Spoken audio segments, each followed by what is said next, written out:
G'day to all my friends and family, and welcome to Jim's 5am Club. It's Monday afternoon. I thought I'd just do one more book summary, one more 5am Club, given that we've got another half an hour of light left. So I'm at this beautiful pond close to my house. I've just been on a bushwalk, and all I can do is just think about what would have been happening here 100, 200, 1,000 years ago, where the early Australians, potentially Indigenous Australians, would have been here bathing, I guess fishing and camping and moving through these areas. It's just so peaceful, it's just so beautiful. And we're just so lucky that here in Australia we are surrounded by bushland in suburbia, and each community has an opportunity to engage with their natural environment. How wonderful. As I say, I've been living here for 40 years or more, and I'm only now just discovering the beauty of this suburb, the suburbia.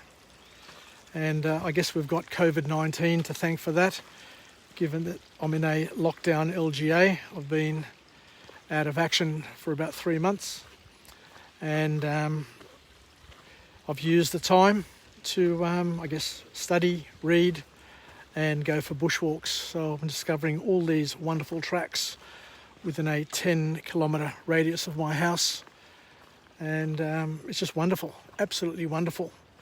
Anyway, let's get stuck into a book summary. And the book summary that I'm going to go through today is entitled Now Discover Your Strengths. Now Discover Your Strengths by Donald Clifton.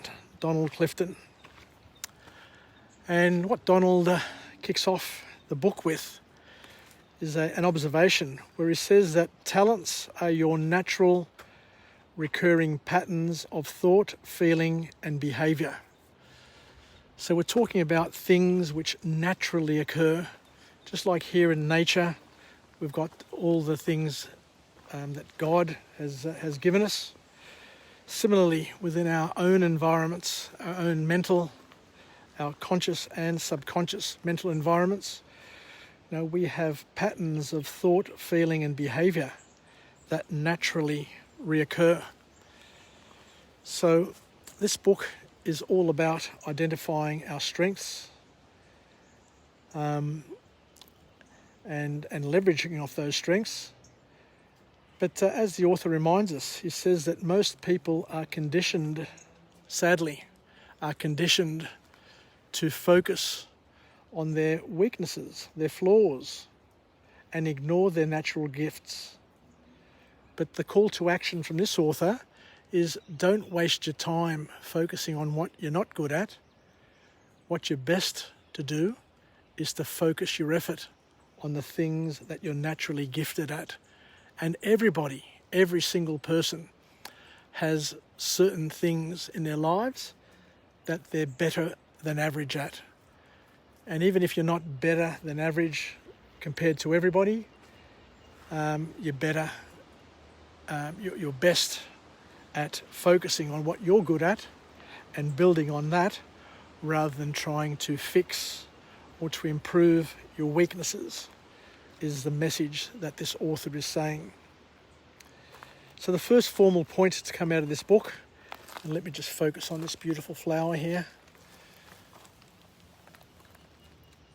The first point to come out of this book, and I'll start heading back before it gets dark, is that sometimes we focus too much on weaknesses and it makes us completely forget what we have,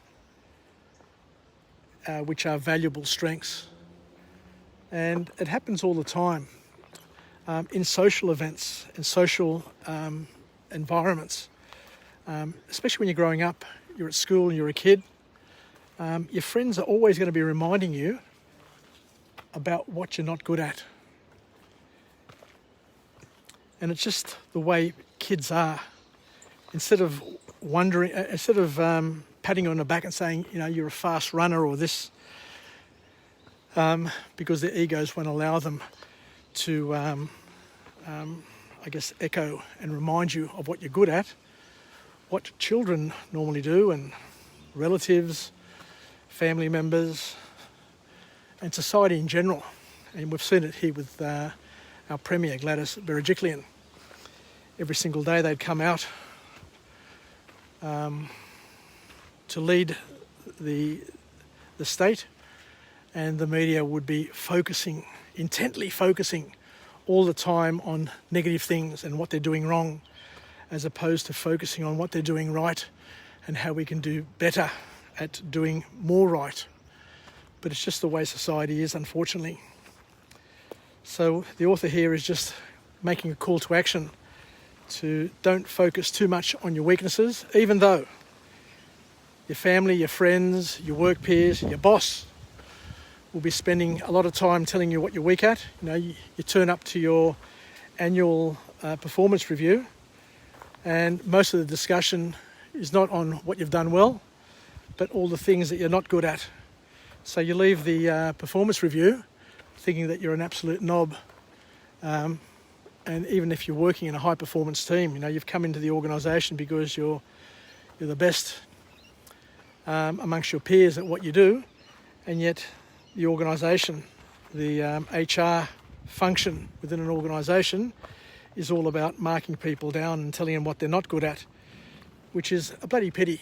Because I've got to tell you, I never ever enjoyed doing a performance review over the 35, 40 years that I was working in corporate Australia, because it all started off the same. You're good at this, blah, blah, blah, blah, but, and then the but, whatever occurred after the but, was the sort of stuff that just ripped you apart.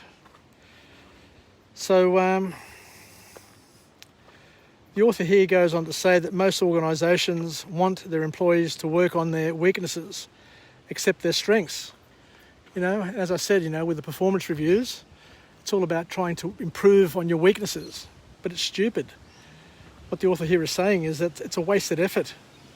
The best thing to do is to identify what people's strengths are and to make them stronger at what naturally they're gifted at through training and support.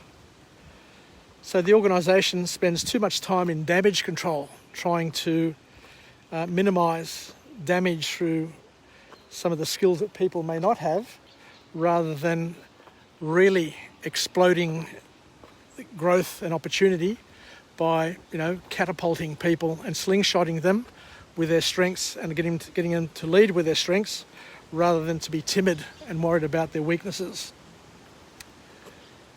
So what we're basically saying is that organisations, families, schools, based on the way they see the world, their worldview, basically neglect people's true potential. Because if you're not focusing on what they're good at and just reminding them and focusing on what they're not good at, then you're neglecting their true potential, their strengths. Let's go on to a second point. So the second formal point to come out of this book is we need to learn how to combine. Look at all this fuel for bushfires. We had a storm last week, and if you look here, all the trees have been cut, branches have come down, the bark has peeled off, and as we've said time and time again, what we're seeing here is happening time and time across the bushland within Australia, and what it's basically doing is it's creating fuel for the next bushfires. Anyway, it's a topic for another day. So as we said here, the next point to come out of this book is that the author talks about the importance of combining the natural talents that you have with new skills that you have yourself, and create and build a new and bigger strength. So why are we good at certain things? I guess is the next question that the author addresses. And he says that we're all naturally talented at certain things. We are better than average at certain things. and what they are. You've got to turn your dispositions into strengths. So if you're really good at something, you need to keep on building on it and leveraging off it, because it comes easy to you. We've said it time and time again, it comes easy to you. So practice, purposeful practice creates proficiency. And that's what we need to do. We need to keep on building so that we stay good at what we're good at and we become better at what we're good at. So the last formal point to come out of this book is where the author says that you can find your own strengths as well as the strengths of others and use them to excel in the workplace. Talents often appear early in our lives. I've got to admit, I'm a grandfather now, and I can see I've got 2 granddaughters, and I can tell from now what they're gifted at or what they're really, really good at, because it comes naturally to them. We see their flaws, just like we all have flaws, but and we try and fix those flaws. So once again, we spend far too much time trying to fix their flaws, and what happens is that consciously and subconsciously we're distracting our grandchildren by focusing on their flaws rather than focusing on their strengths.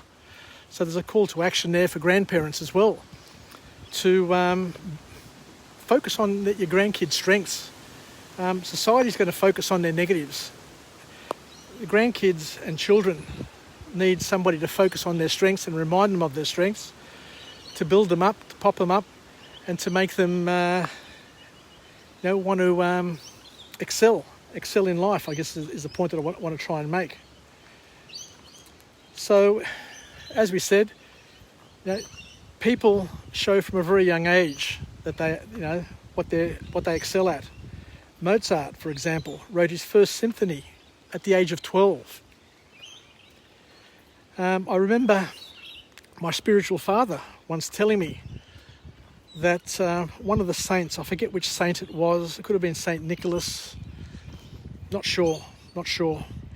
But what he said was, a child once they get to 7, once they get 7 or above, have basically cemented their character. So you're not going to change a child very, very much after the age of 7. So if they've got good habits, if they're good people, and by the age of 7, then chances are that person's character will carry through their lifetime. They're not going to change very much, and you're not going to be able to change them very much either.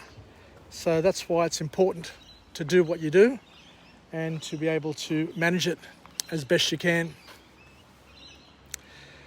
So ask yourself a few questions, and the sort of questions that we ask ourselves are, what are we really interested in?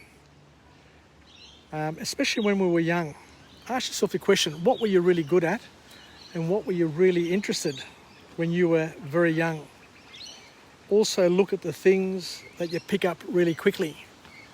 Some people are really gifted at picking stuff up really quickly, so we need to try and analyse in our own lives what are those things that we really pick up quickly. There are some people who are really good at sport. They've got good eye-hand coordination. There are other people who pick up music really, really quickly. There are other people who pick up cooking or being social, being funny, being the class clown. I must admit, from a young age, I was always the class clown. But, that's something that I was good at back in those days. And when you're a manager of a team and you're responsible for helping people grow and develop, what you need to do is to identify amongst your team what their natural strengths are. Each person brings something to the team. Don't focus on their weaknesses, focus on their strengths. Have a journal, identify and ask them, what are you good at? What are you naturally gifted at? And then look at ways of leveraging on those strengths to help them contribute in a way to the team, to themselves, and to supplement other people's weaknesses with their strengths. Because it's through strengths that you create productivity. And it's through people's strengths and through working with people's strengths that we're able to solve the problems in our families, in our lives, in our teams, and in our own personal lives. It's your strengths are the things that are going to get you through. So thank you very much for joining me on yet another episode of Jim's 5am Club. I look forward to coming to you again from a different location with a different message, a message of empowerment, where we can learn something new and hopefully incorporate it into our lives, into our behaviours, and to pass it on to our children, grandchildren, work peers, and family members. There's nothing better, nothing more important than living, learning, and passing it on. And we all have a job to do, and we all have plenty of lessons that we can, and plenty of life hacks that we can package up and pass on. So I'll leave it there. So thanks very much. It's Jim from Jim's 5am Club, signing off on this Monday late afternoon, and we'll chat again maybe tomorrow with a few more book summaries. Yassas, and bye for now.